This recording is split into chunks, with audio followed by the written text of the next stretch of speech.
This is Rick Levine with your September 2022 astrological forecast. I have two little things that I want to share with you before we jump into the month. The first is that I have just returned from the ISAR, the International Society for Astrological Research conference. It was amazing. It was wonderful for all of those of you who are here watching this, who were there. I'm sure you'll agree with me that it was an amazing time. If you were there, post something down below and post your comments as to how it was for you. It was so wonderful connecting with old friends and making new friends and listening to so many brilliant, wise astrologers talk about the things that they love and the things that they've discovered. It was truly magnificent, and I was blessed to have received 2 awards. Saturday night was an awards banquet, and I received 1 award for the community, the astrological community's favorite astrology YouTube channel. That's this. And for that, I would like to thank all of you for participating in this and for those of you who voted for me. And then I received a second award, which was the an award for the favorite social media content creator, which I'm sure was also part of this and stuff on Instagram, and certainly the work that I've been doing for all of my Patreon subscribers. So my sincerest heartfelt thanks to all of you. It was very rewarding to receive this award and actually quite surprising. It was an amazing conference, and I'm still working on that buzz, but I'm now back home. Now, I am lucky enough, however, to get to go to another conference in shortly, and I just want to mention that, and then we'll get on to our actual content for September. And what I want to mention is the Astrology Gathering, and that is the weekend of September 15th through 18th in Lilydale, New York. I've been talking about this for a few months. I'm only going to say a few words about it today. Lilydale is a magical, magical place, and it's a small community south of Buffalo, New York, between Buffalo, New York, Erie, Pennsylvania, and Cleveland, Ohio. And the Astrology Gathering will be a relatively small, intimate conference. And after having some 600 or 700 astrologers and 100 lecturers at ISAR, I am absolutely looking forward to having a quieter exchange of information.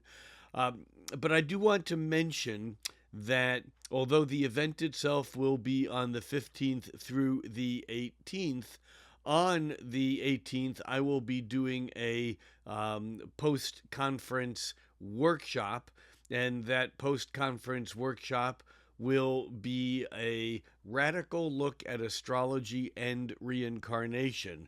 And this is a relatively different take on what I like to call disincarnation and reincarnation. And we're going to be looking at depth psychology and past life regression and the truths that we can learn from this whole phenomenon. And it'll likely go in directions that most people won't expect. So if you're interested, tickets are still available. You do not have to attend the rest of the weekend to attend the post-conference event.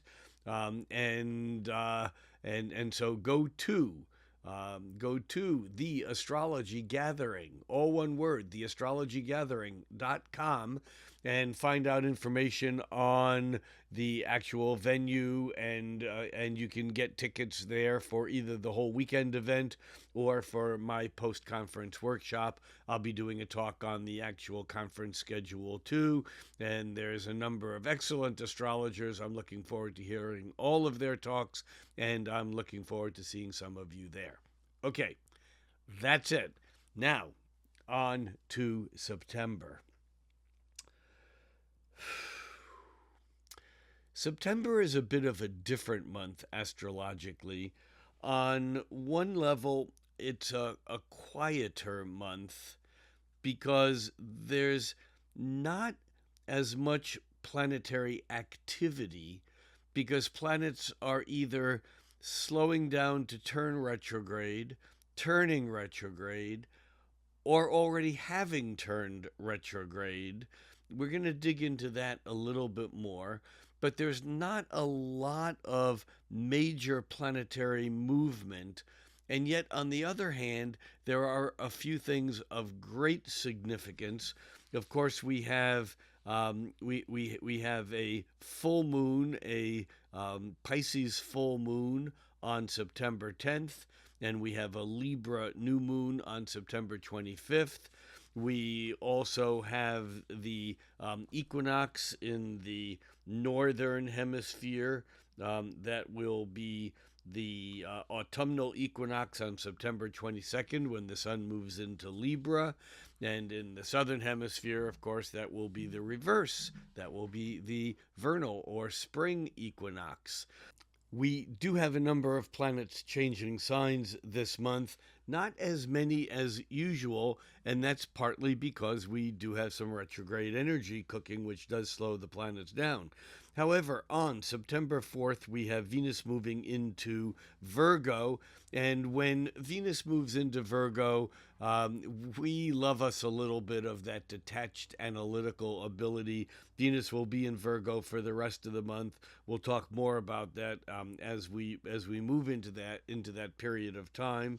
We do have on September 9th Mercury turning retrograde, and that will remain retrograde all month. We'll dig into that Mercury retrograde also in a few minutes. And then we have the sun moving into Libra on September 22nd. That, as I said before, is the first day of autumn in the northern hemisphere. And that is followed by Mercury moving into Virgo on September 23rd. So we will have a period of time when Mercury and Venus will be in Virgo. Remember, Mercury retrograding will retrograde back into Virgo. It's already been in Virgo, and we'll talk more about that in a couple of minutes too. And that pretty much brings us right up to the end of the month when we have Venus leaving Virgo and entering her own home sign, Libra. And that kind of brings us back in touch perhaps with or maybe not back in touch with, but more desirous of finding balance again rather than looking for the truth. Mercury, however, will still be in Virgo because Mercury is doing that retrograde dance, and it won't be until Mercury turns direct when it moves back into Libra. So there's obviously a lot to drill down on, but I do have a couple of things I want to talk about that are important to understand, that are going to impact the entire month. I did mention the Mercury retrograde, and I think that whenever Mercury goes retrograde, it's always important to look at the big picture because Mercury turns retrograde on September 9th. I think I just said September 10th, but yeah, no, it's on September 9th. It's late in the day, but Mercury turns retrograde on September 9th. And it does it at almost 9 degrees of Libra. It's actually 8 degrees Libra, 55 minutes. And that's an important point that we just want to make a mental note because Mercury has moved forward from Virgo into Libra, and then on September 9th it begins to move backwards, or apparently backwards. That Mercury then backs all the way up to 24 degrees of Virgo, where on October 2nd, I know that's next month, but on October 2nd, Mercury turns direct. And what that means is that Mercury backs up all the way to 24 degrees of Virgo. What that means is that when Mercury first touched that 24 degrees Virgo point, that defines one end of what's called Mercury shadow, which is the area where Mercury goes across, then backs up over, and then goes across a third and final time. And that 1, 2, 3 sweep occurs beginning on August 20, which is already obviously now in September in the past. But on August 20th, Mercury entered its shadow when it reached 24 degrees of Virgo. It then moved all the way to 8 degrees 55 minutes of Libra, like we said earlier, on September 9th, where it then began its retrograde phase, backs all the way up to 24 degrees of Virgo by October 2nd, where it turns direct. And then as it moves forward again, it goes back into Libra, and it's not until October 17th when Mercury reaches 8 degrees and 55 minutes of Libra again, where it goes out of its shadow. Now, what this means is that if you have planets in your chart between 24 degrees of Virgo and 8, 9, let's say 9 degrees of Libra, those planets will be contacted or conjoined by Mercury 1, 2, 3 times, making what normally is a one-time event each year as Mercury moves around and touches each spot around the 360 degrees of the zodiac, but instead it extends the energy. So look in your charts and see if you have planets at that point. And for that matter, if you have planets at 24 degrees or higher of any of the mutable signs, meaning Virgo, Sagittarius, Pisces, or Gemini, from 24 degrees of those signs all the way to 9 degrees of a cardinal sign, that would be Libra, Capricorn, Aries, and Cancer, those planets will get impacted, if not by conjunction, by square or opposition. So it's always interesting to see how Mercury impacts everyone. This Mercury being in Libra largely, but backing up into Virgo, is about trying to find balance and trying to find a way to work with Mercury in Libra looking to make things okay, to find ways through by making judgments that allow for a proper equity or fairness between whatever the issues are. And yet, as that Mercury backs up into Virgo, we care less about fairness than we do about efficiency, about what's right, about what is true, what is useful, as that Mercury backs into Virgo. So that Mercury retrograde phase is important. Mercury retrograde, as I've said many times, gets a lot of negativity, but some of that negativity we deserve because we weren't paying attention. The thing about Mercury retrograde, any planet retrograde, is that it gets closer to Earth and the energy begins to intensify.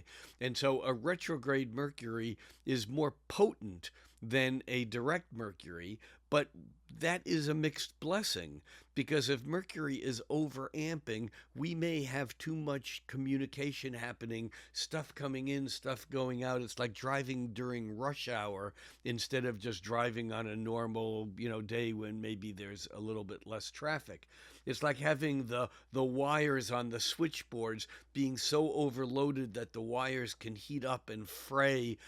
There's just this sense of, often what happens on a Mercury retrograde is that the missed communication or the missed appointment or the directions getting lost or not getting something right, all of those are just because we weren't listening, we were distracted, too much was going on. The idea that you shouldn't do anything when a Mercury is retrograde, don't sign any contracts, don't buy a computer, that's all crap as far as I'm concerned. My observation is that you don't want to do anything without thinking it through. And the logic is that if it's something that you've been planning on, something that you've been thinking about, like buying a new computer, there's nothing wrong with doing it while Mercury is retrograde, as long as you're cautious and careful and go over all the details and remember what it was that you wanted before you actually get it. And when you get it, to make sure that you're not just changing your mind on the minute, in the spur of the moment, and getting something completely different. It's like thinking about buying a car, and then Mercury turns retrograde. You're going to go out and look at some places. The first place you look at has a purple Porsche. It's used, but it's magnificent, and the price is good, and you just can't say no. You buy it right on the spot, and it's not until you take it home that you realize, oh my God, what am I going to do with the kids? Or the dog, or your partner, or whatever. We make dumb decisions when we make them impulsively. So just make sure during the month of September, as Mercury slows down the first week or so and then turns retrograde on the 9th, make sure, and then stays retrograde for the rest of the month. Just make sure, be careful that we think things through, and that we kind of give extra attention to details, because those details, in fact, may come undone, and we may find ourselves untying knots and retying them differently than we expected at the beginning. Mercury retrograde, that's one piece of, it's an important piece of September, because it also means that we'll be thinking about things that we have already been thinking about. We may not be pushing into new territory mentally, analytically, as much as we have, but we have a chance to go over things. And again, one of the important things is when Mercury is retrograde, if we're in a hurry, if we're pushing forward on projects, we may find ourselves frustrated. Take that extra time and go into it, go deeper, because once Mercury turns direct in early October, and then it moves on out of Virgo back into Libra, and then by mid-October into new territory, then we'll be able to push ahead. Okay, that's the Mercury retrograde. Second thing I want to talk about is the fact that Mars, although it's not retrograde, it's slowing down. Mars turns retrograde on October 30th. So we have all of September and all of October pretty much before Mars turns retrograde. And then, in fact, Mars is actually retrograde all the way through January of 2023.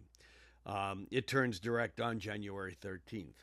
But here's why understanding that Mars is going to be turning retrograde the end of October, why it's important to note that even at the beginning of September. Mars normally moves quickly through the zodiac. It moves through a sign in about every 2 months, a little bit less than that, but about every 7 weeks or so. And then when Mars turns retrograde, or slows down to turn retrograde, and then turns retrograde, and then turns direct, instead of moving through a sign every 2 months, it spends about 7 to 8 months in one sign. And so we have Mars having just moved into Gemini, and in fact, that Mars moved into Gemini mid-August. I think it was right around August 18th, 19th, August 19th. August 20th, Mars moved into Gemini, and it'll pretty much be in Gemini all the way through next spring, or actually through March 15th of 2023. So Mars in Gemini is fast. Sometimes too fast for its own good. Mars in Gemini is curious and open to what's happening. It's ready to adapt, which is something that we terribly need, because so much is changing that those of us who are not adapting to those changes will either become angry or frustrated or lost or left behind.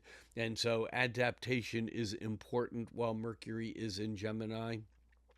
It does become more difficult to finish what we start while Mercury is in Gemini, because that, when I'm saying Mercury, I'm meaning Mars, while Mars is in Gemini. I'm sorry about that. Mars is how we go for things. Mars is how we go after things. Mars is how we get something.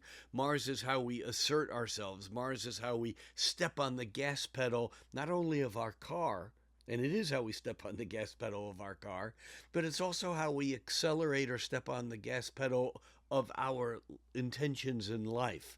And when Mars was in Taurus, we hit that gas pedal cautiously and with determination. We were going to make sure where we were not going too fast so we could get to where we were going. When Mars was in Aries, we hit the gas pedal, and then if we had to hit the brake, we hit the brake, but boy, we accelerated the best we could. While Mars is in Gemini, we hit the gas pedal before we're sure we know where we're going. Mars in Gemini kind of can zig this way and then zag that way. It's less concerned with the destination than it is in going somewhere always, and that somewhere has to be somewhere that's attracting it because of it. Okay, I think we just had the effects of me talking about Mercury retrograde because my memory card ran out on the video recorder. And so it's going to seem a little disjointed here, but I'm set back up and we're still talking about the Mars retrograde that we are feeling now because Mars, although it doesn't turn retrograde until the end of October, just the week before Election Day in the United States, which is significant, the fact is that it is already slowing down. As I started to mention before, Mars spends a little less than 2 months in each sign. Typically, if it comes out even by sign, sometimes it doesn't quite, but it spends about 2 months in each sign, and then it spends about 7 or 8 months in the sign that it retrogrades in. And this is Mars this year is retrograding in Gemini, and therefore it's very important that we pay attention to the things that we're starting and make sure that we don't end up wasting energy and fragmenting ourselves with so many projects that we don't finish anything at all. Now, because in order to understand the importance of Mars turning retrograde still 2 months away from the beginning of September, um, it's interesting because I went back and I looked at how many degrees does Mars cover in the month of June, from June 1st to July 1st, and it covered about 22 degrees. And then from July 1st to August 1st, in other words, through the month of July, Mars is beginning to slow down a little bit, and it only covered 21 degrees, not much slower.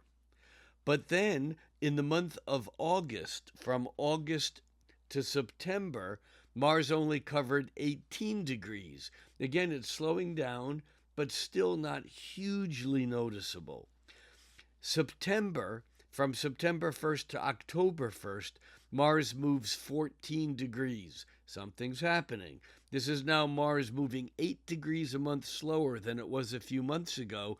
And even though it's in Gemini, where our thoughts are speeded up and kind of where we're looking this way and that way, the fact is we're moving forward slower, and it might feel a little bit disassociative through the month of September, because we're not making as much progress, even though it may feel like we're spinning more wheels, especially because Mercury, which is a planet that is at home in Gemini, Mars is slowing down in Gemini, and Mercury is in fact turning retrograde. And so we have this kind of interoperation between these two planets that could really give us a sense of frustration. But just taking this a little bit further so you can see how strong this Mars retrograde is, that from September 1st to October 1st, Mars travels 14 degrees. Again, which is 8 degrees a month less or slower than it was traveling over the summer when it was going 22 degrees a month. From October 1st to November 1st, Mars only moves 5 degrees. It doesn't turn retrograde until the last day of October, or the next last day, October 30th, I think it is. Mars turns retrograde, yeah, on October 30th. But throughout the month of October, Mars only moves 5 degrees. And then as it turns retrograde through the month of November, it actually moves backwards 7 degrees, and then it moves backwards 10 degrees in January, and so on until it begins to turn direction again. Now, why this is so significant is that we're feeling a different pull now. The tidal forces are slightly different, because with Mars in Gemini, it should be exciting and like we're moving ahead. And again, we are. And we're connecting things. See, Gemini likes to connect the dots. Gemini doesn't care, like Virgo does, whether connecting the dots is useful. In Virgo, the other home sign for Mercury, we want to basically make connections that are valuable, that are useful, that have to do with effective and efficient, almost like using tools. Mercury, our mind, becomes a tool. In Gemini, it's not a tool; it's more a curiosity. And yet, in Gemini, not only Mercury in Gemini, we're talking about Mars in Gemini. Mars in Gemini wants to connect the dots, and we may see issues in our own personal lives. We may see issues in the global sphere, in politics and in medicine and in other areas where all of a sudden these things that we thought were separate events somehow are connecting in ways that we didn't realize or didn't think before. And so that Mars is important, again, even though it doesn't turn retrograde for another couple of months. And I'm recording this on the last day of August, so it'll be 2 months from today when Mars turns retrograde. We're already feeling Mars, if we're paying attention, slowing down, and we need to remember to slow down with it, especially because when Mercury turns retrograde on September 9th, we'll feel that even more, and we can make ourselves real crazy trying to move ahead at the same pace that we have been going. So this is all important stuff. So let's look at a chart for the beginning of the month for September 1st, and we begin the month with obviously the sun in Virgo, the moon is in Scorpio on the first day of September. There's a sense of poignancy, a sense of we want to make things happen, we want to be real. But again, the interesting thing is that I think Mercury becomes a key planet on this opening day of the month. Why? Because Mercury makes an opposition to Jupiter, and Mercury's opposition to Jupiter, it doesn't occur until the second, and it's until September 2nd, but it's already feeding on the first, and this is our tendency to take a thought and make it into something bigger. And we may, in fact, encounter something in the outer world that forces us to take whatever it is that we've been thinking and realizing, wow, this is bigger, more important than we thought it was, as that Mercury opposes Jupiter. But there's another piece that's coming in here, and that is that at the same time that Mercury is opposing Jupiter, Mars, and this is exact on September 1st, which is why we'll be feeling it today. I say today, I'm always speaking about the date of the chart that we're looking at. And just as a matter of review, we are looking at an Aries wheel, so houses don't matter. It's just the planets in signs, and that we are looking at a chart for Pacific Daylight Time. And so if we're looking at a chart for noon Pacific Daylight Time on September 1st, with the moon at 14 degrees Scorpio, 20 minutes, that moon at 14 degrees Scorpio, 20 minutes is the same wherever you are in the world, as long as you adjust the time zone for where you are. Pacific Daylight Time, everything that I do will be given in Pacific Daylight Time for this month. Now, September 1st, 2022, It's exact actually in the morning at about 4:50 a.m., and that is that Mars makes a sextile with Jupiter. That Mars is actually moving through what we call the point of Thales. When we have an opposition, Mercury opposed Jupiter, Mars is making a sextile with Jupiter on one side of that opposition and a trine to Mercury on the other side of that opposition. And it's really intriguing how close this whole thing is and how that Mars in Gemini is taking the pressure off. But here's the peculiar thing. If we just pay attention to the Mercury and Mars, and I'm going to move this forward a day at a time, if we just pay attention to the Mercury and Mars, we'll see that although Mercury is only 1 degree away from Mars on September 1st, as we move this through September 2nd, because Mercury is getting ready to turn retrograde, Mercury is slowing down, and now Mars is moving faster than Mercury, which it doesn't normally do, which means that here we are on September 3rd, Mercury is at 7 degrees, Mars is at 8. September 4th, now on the 5th, Mercury is at 8 and Mars is at 9. And as we move this forward, we will see that that Mercury never catches up to the trine exactly. It actually turns retrograde and begins to back away from it. This is a very interesting thing because I think what this means is that at the beginning of the month, what looks like it's going to be easy to conclude might actually take a lot longer than we think, because that Mercury doesn't ever reach the trine to Mars. It's like the follow through is more complicated, especially then, since that Mars turns retrograde in a couple of months. And so I think we need to be careful about setting ourselves up with having expectations that are too much, too fast, just more than we will actually be able to accomplish. That's the opening part of September. Another thing that happens at the beginning of September is that the Sun on September 3rd forms a square and a half with Pluto. This is a little more complicated. This doesn't feel good. This, in some ways, is a bit of stress between what it is that we're doing that we know we need to do, the work that we're doing, the Sun in Virgo, forming a square and a half to Pluto. It's not fitting in with the deeper kind of process work that we've been doing either in our relationships or at work or at home. But there's a little bit here, there's a little bit of, it's not annoyance, it's a conflict, but it may not be enough for us to grab onto and do something about.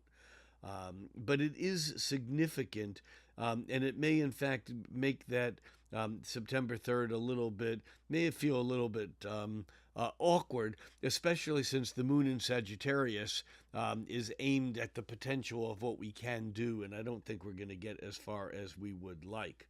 On the 4th, as Venus moves from Leo into Virgo on the 4th, it's almost like we realize that if we want a little bit of everything, we may end up with nothing.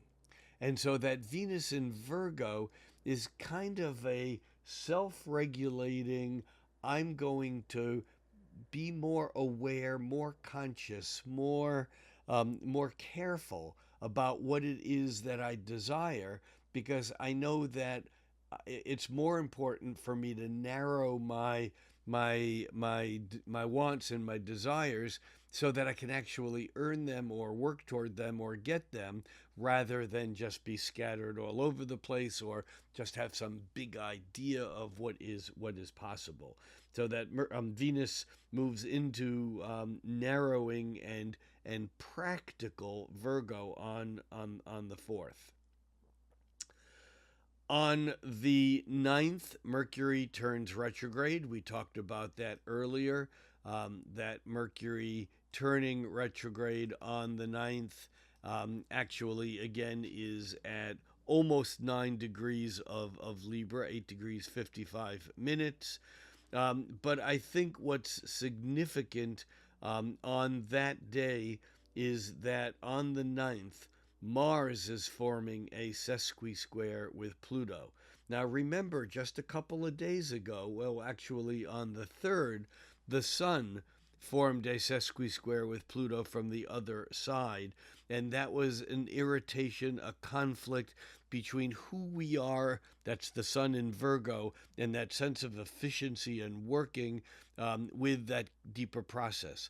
Now we have Mars making a sesquisquare with Pluto, and this can be a harder struggle because Mars and Pluto kind of work off of the same end of the zodiac. That's not really true, not because Mars is Aries and Pluto is Scorpio, but it's that Pluto is the modern ruler of Scorpio and Mars was the ancient ruler. Mars is still associated with Scorpio. Both Pluto and Mars can be assertive and directive, but Mars is on a much lighter and more focused level. Pluto holds that focus for a long period of time, so that Pluto ends up being about the transformation or the transmutation, and that Mars forming that square and a half or sesquisquare with Pluto on the 9th, I think can be the realization that unless we redirect our energy and in a way hold that energy in a tighter pattern, remember Mars is in Gemini, we're not going to be able to accomplish what we need to. It's the realization that process is going to take longer and we may lose our patience. We may even kind of just get sidetracked and forget about what it is we're doing, and yet it's really important that we focus on the long haul, the long term, because if we don't, then we will have wasted the energy of setting up what it is that we've reached so far. On September 10th, we have that moon moving, the Pisces moon moving to oppose the sun. The full moon in Pisces is at 2:59 a.m. And at 2:59 a.m., that moon in Pisces is kind of coming into a conjunction with Neptune. You remember now, Pisces is the sign where Neptune is at home, and in fact, Neptune has been in Pisces for, I don't know, probably close to 10 years now, because Neptune spends about 14 years in each sign. And so as the moon comes around each month and lines up with Pisces and Neptune, it reinforces that energy. Now, it may look like the full moon in Pisces at 17 degrees 41 minutes of Pisces. It may look like that's far away from Neptune because it's, it's like 7 degrees away from, a little bit less than 7 degrees away from conjuncting Neptune. What's important to understand is that the actual moon Pisces conjunction will occur about 7 degrees or about 14 hours after the full moon. And so that Pisces energy is really there and focused on Neptune. And in fact, the sun is also moving into or moving toward an opposition with Neptune that will be exact on September 16th. And so it may take a few days for us to actually feel the full impact of this Pisces moon, which is really, in some ways, all full moons are about dreaming and about the fullness, the coming to culmination. There's more going on in the realm of illusion and fantasy and dreams when the moon is full than the clarity when it's new. And yet this particular one may be kind of like the maximum. It's like high tide of emotional and spiritual and even fantasy realms, illusion, creativity. And so I think that this period of time from the full moon on Saturday, September 10th, all the way through around for the following almost week through the 16th, I think will be a matter of building that creation, that imagination. This is a great energy to ride if you're working on any sort of creative process.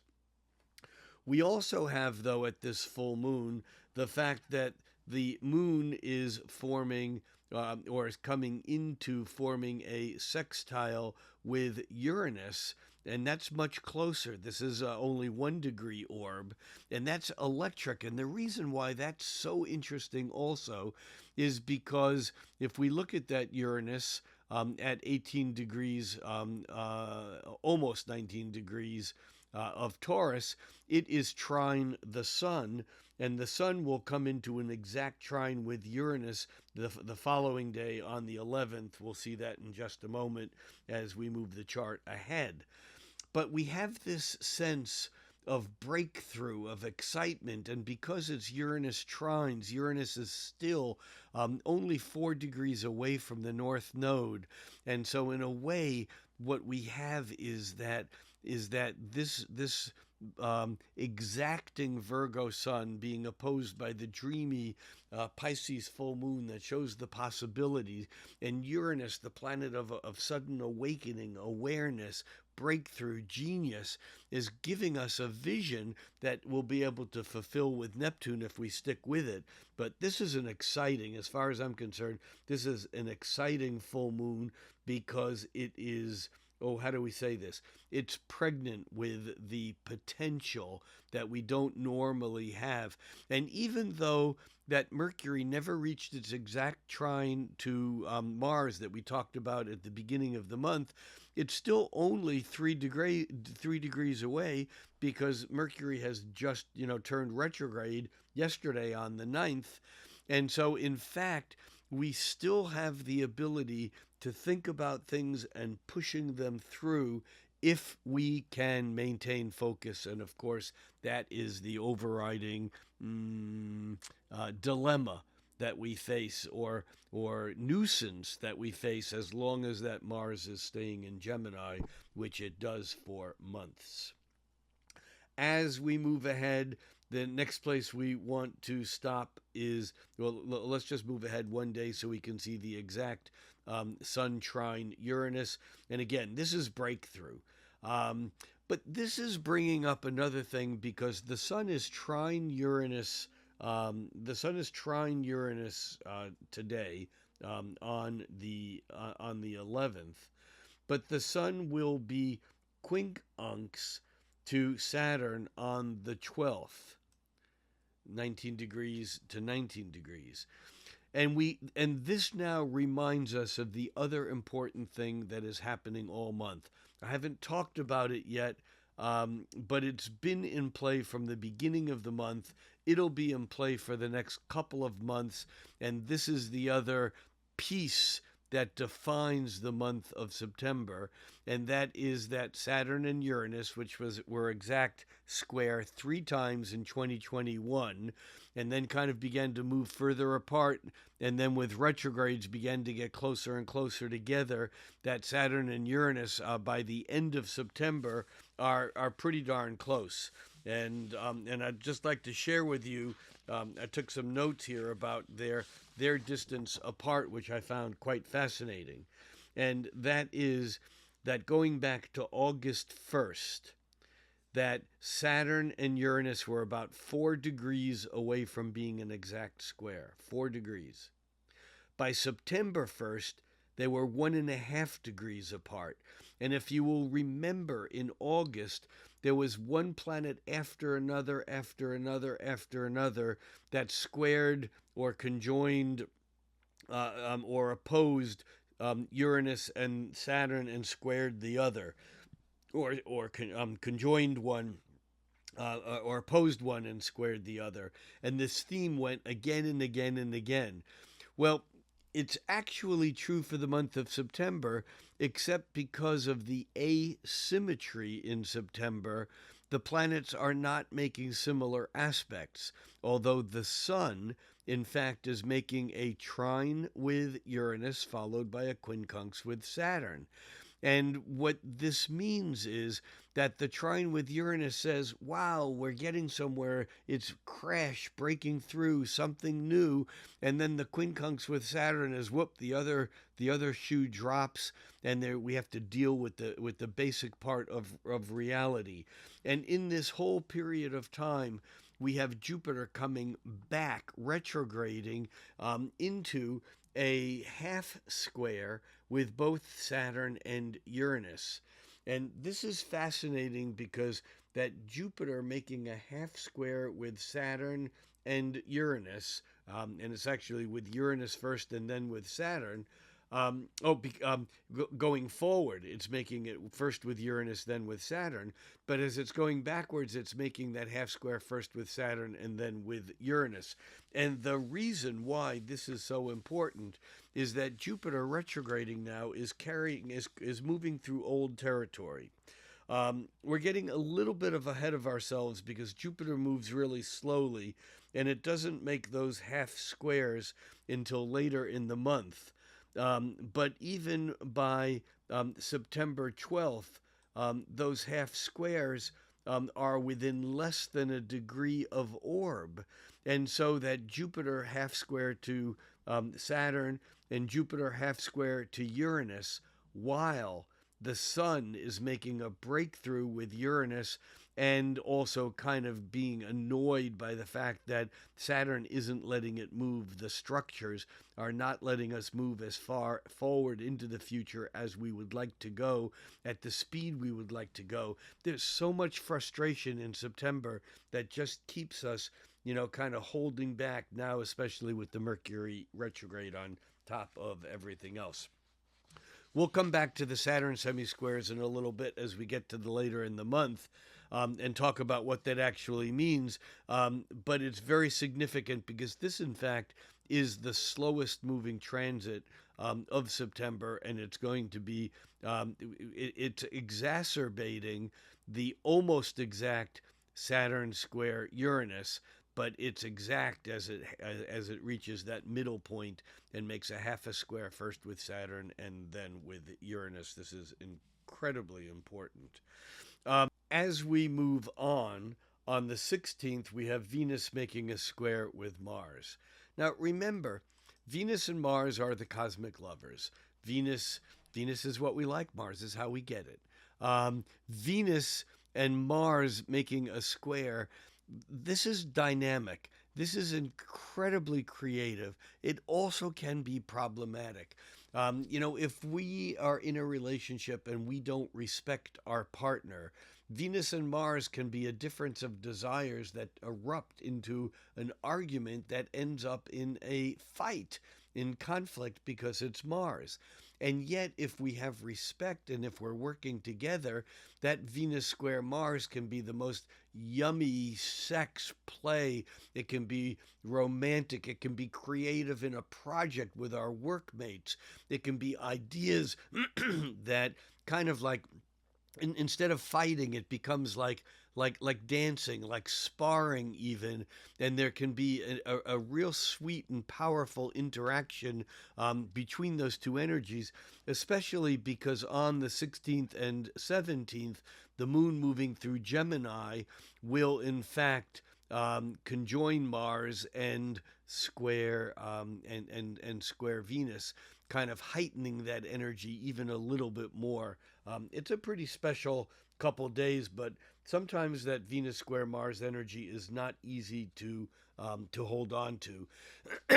The thing that we need to be careful about is getting lost in illusion. Why? And we talked about this earlier. That is because now the Sun is coming into oppose Neptune. That Sun opposition to Neptune is exact on the 16th. In some ways, this is almost like the fulfillment of the full moon almost a week ago, because that was the moon joining up with Neptune. Now the sun is opposing Neptune.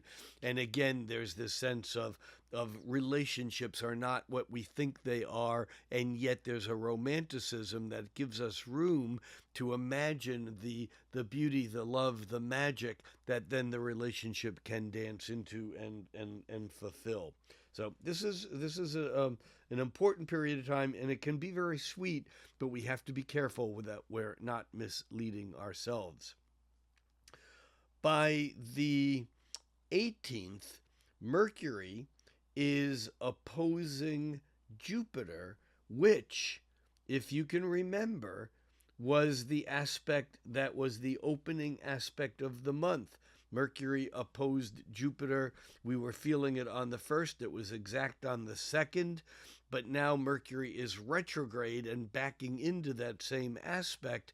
And so, in a way, those big ideas that we had, or people pushing us to grow and take on more, Jupiter opposing Mercury, those things that were activating us back around September 1st, 2nd, and 3rd are back on our plates now, as Mercury, again, retrograde opposes Jupiter. But now we're getting a little bit of a different support, because what's happening at the same time is the sun, which is forming a trine with Pluto, giving us an ability to go way deeper than we did before.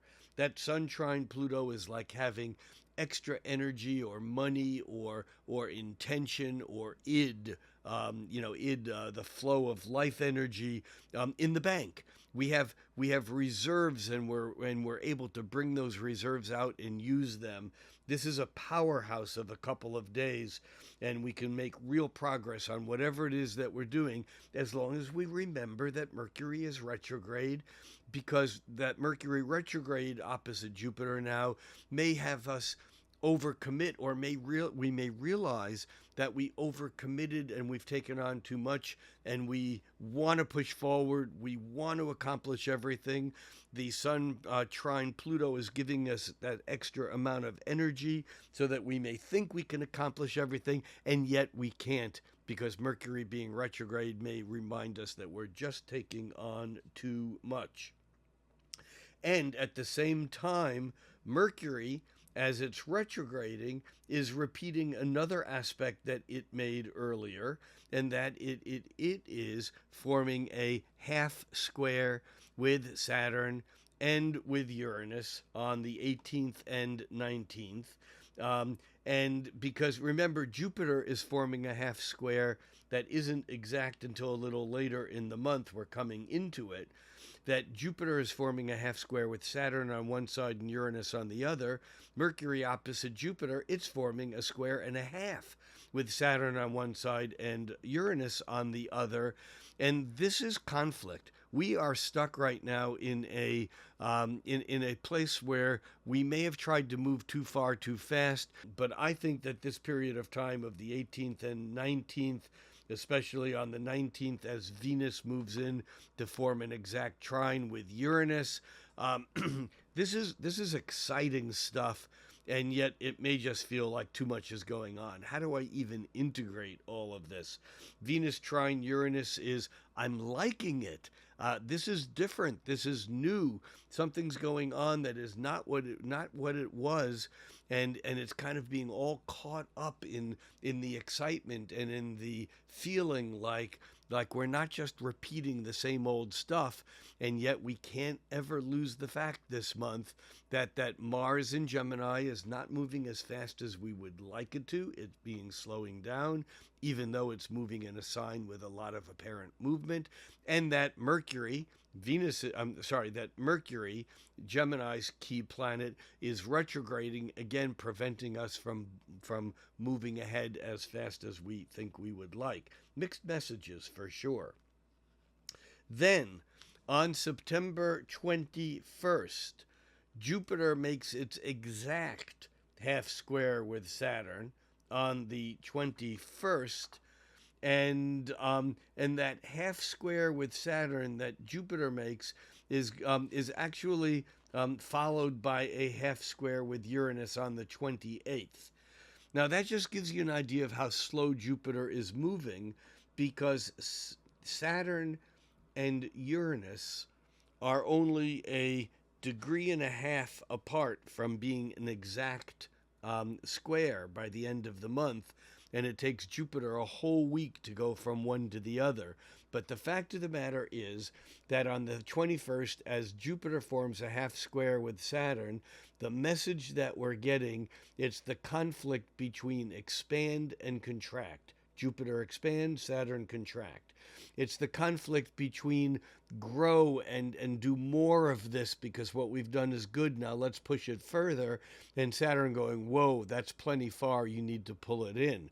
And of course that then shifts from Jupiter to Uranus, and again it's the expand, but Uranus, the conflict with Uranus is that you're not expanding far enough. Saturn is saying you're going too far, Uranus is saying you're not going far enough, and then that brings us back to the Saturn-Uranus square, which was with us through 2021 and certainly is building all the way through the end of October, even on into early November. And that's that dance between the conservative and the progressive, between the old and the new, between the authority and the radical, the rebel. And so this again is very, very potent energy.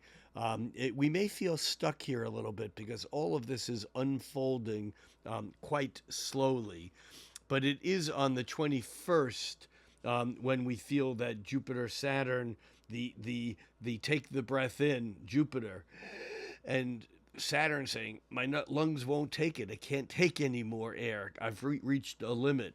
It's like blowing a balloon up, and it only can go so far, and we reach a limit. That is on the 21st. On the 22nd, we have the equinox. The sun moves from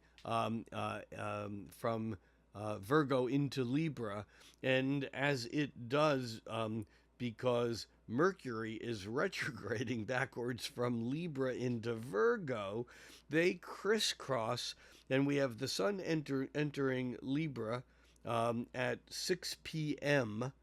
on the 22nd, and by just before midnight on the 22nd, the sun actually lines up with Mercury, and that's Mercury coming between the Earth and the sun because it's retrograde, it's close to Earth, and that occurs at 11:49 p.m. on the 22nd, and then at 5 a.m. on the 23rd, Mercury backs into Virgo. We're in a shifting period of time here where everything is like hung in the balance, that would be the Libra, and yet stuff is falling out. Things are sifting out. We also have the moon moving into Virgo on Friday early morning. The moon moves into Virgo. This is on the 23rd. The sun is now in Libra. Mercury is backing up into Virgo also on the 23rd, a little bit later. But that moon in Virgo, again, is focusing our energy. We're trying to get it right. And this is moving in toward the dark of the moon. The moon moving through Virgo is inching closer and closer to the new moon. And that new moon will be a new moon in Libra. And that new moon in Libra is exact on September 25th. We'll get there in just a moment. But remember now, the sun is moving in Libra toward an opposition to Jupiter. And the sun's opposition to Jupiter, which is exact on the 26th, is a relationship between the two largest things in the solar system. In some ways, the new moon on the 25th again brings in that Jupiter-Neptune. We'll look at that in just a moment. But let's just take this slowly here, because we still have Jupiter forming a half square with Saturn on one side, even though it was exact a few days ago on the 21st. And it's coming in closer and closer to forming that half square with Uranus, even though that's not exact until the 28th. You know, here that's about a half a degree of orb. And so that Jupiter, which is saying expand, grow, we're getting it right. Finally, we're revisiting those things that we thought were done, and now we're going back and looking at them again. And it's creating a lot of conflict, and we can feel the conflict. But at that same time, that moon in Virgo on the 23rd, on the 24th, by late on the 24th, that moon in Virgo catches up with Venus and then Mercury, and then the moon in Virgo, actually the moon leaves Virgo, enters Libra, and the moon conjoins the sun in the afternoon of the 25th. This is Sunday afternoon at 2:54 p.m. That's, of course, Pacific Daylight Time. The moon joins up with the sun, and this is a powerful new moon, and this new moon is opposed Jupiter. The new moon itself is at 2 degrees 49 minutes of Libra. That's barely almost 3 degrees. And of course, we have Jupiter still retrograde at 3 degrees. So it's within 1 degree. And this is a new moon of opportunity. It's a new moon of kind of, it's a new day. You know, it's a new day song. It's a new day. And anything can happen. And yet we're still getting the potency of Pluto. Remember, a few days ago, last week, it was the sun trining Pluto that was giving us those deep energetic reserves. Now the moon moving through the end of Virgo trines Pluto, and then Mercury itself, retrograde, backs up into that trine with Pluto, while Venus is moving forward into that trine with Pluto. This is incredible stuff. So let's just break it down a little bit. Venus trines Pluto on the 25th, within a few hours of the new moon. And Venus trining Pluto gives us this ability to take our emotions and our desires and really discern what's important. What do we really value? What do we really like? Who do we really love? What do we really love? And that Venus trine Pluto goes really, really deep. And that's tied up with this new moon, especially because the day before the new moon, that Venus was opposing Neptune. Let's just back this up to the 24th one day. And we can see here Venus being exactly opposite Neptune.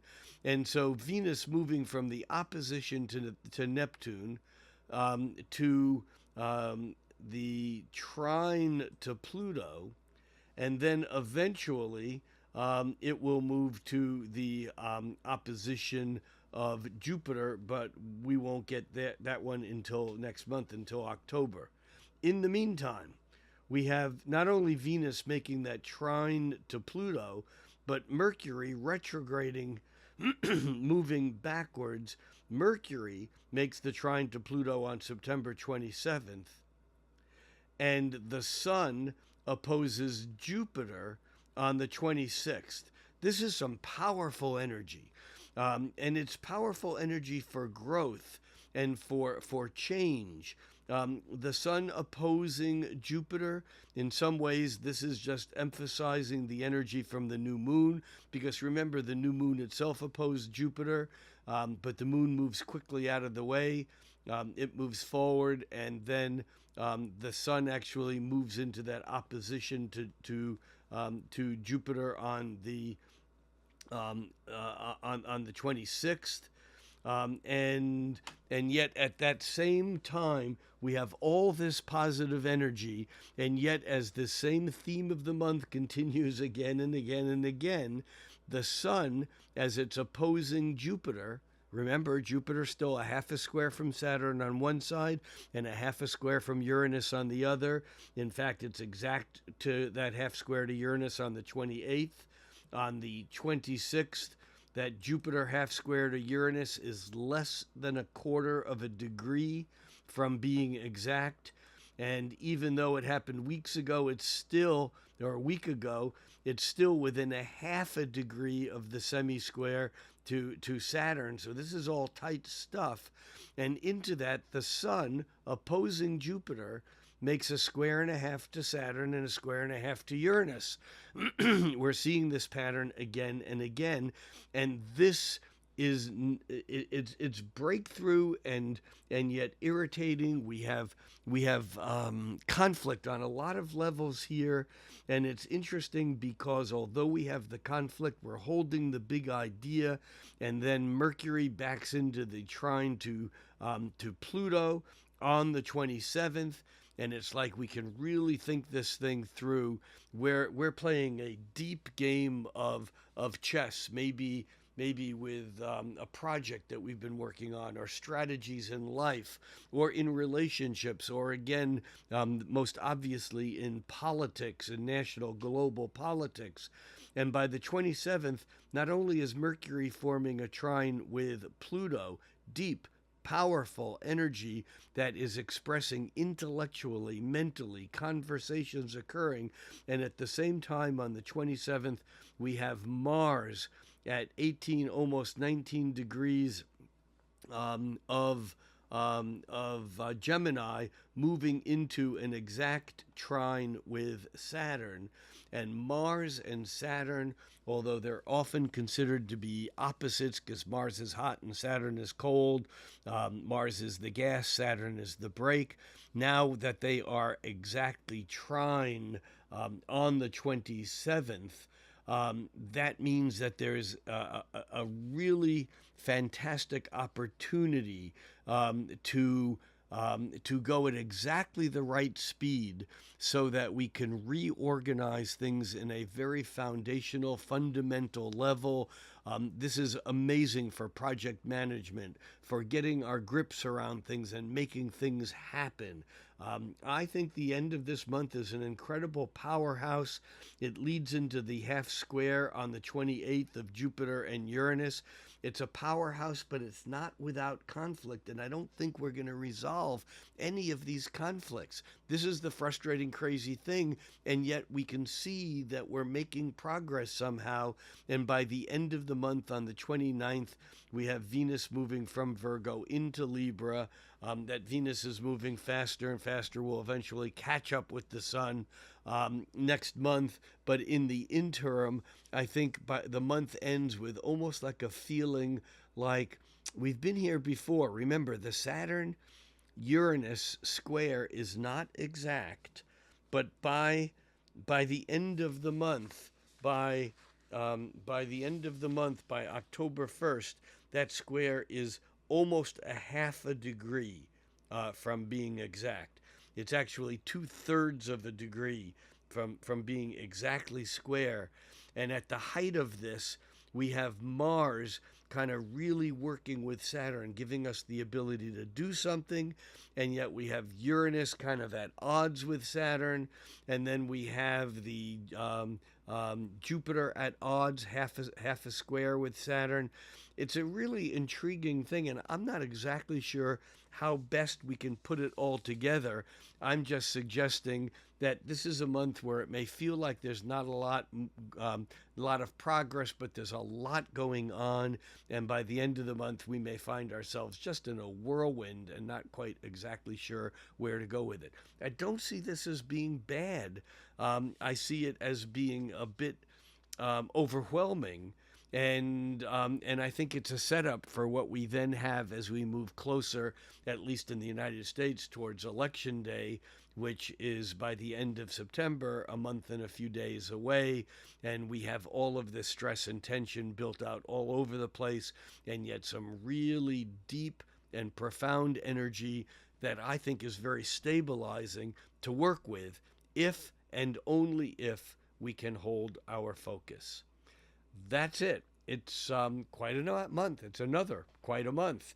And I will see those of you who are Patreon subscribers mid-month.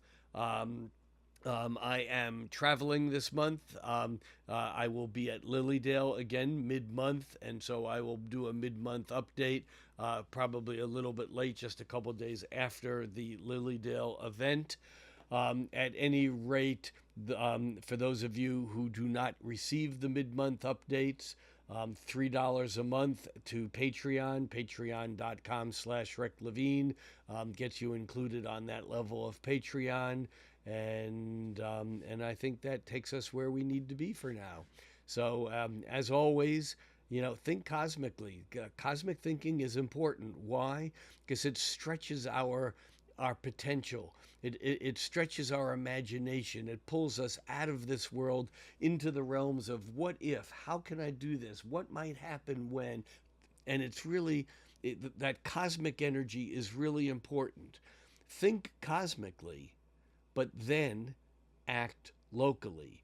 If we don't put our cosmic thinking into motion, then all the cosmic thinking in the world is for naught.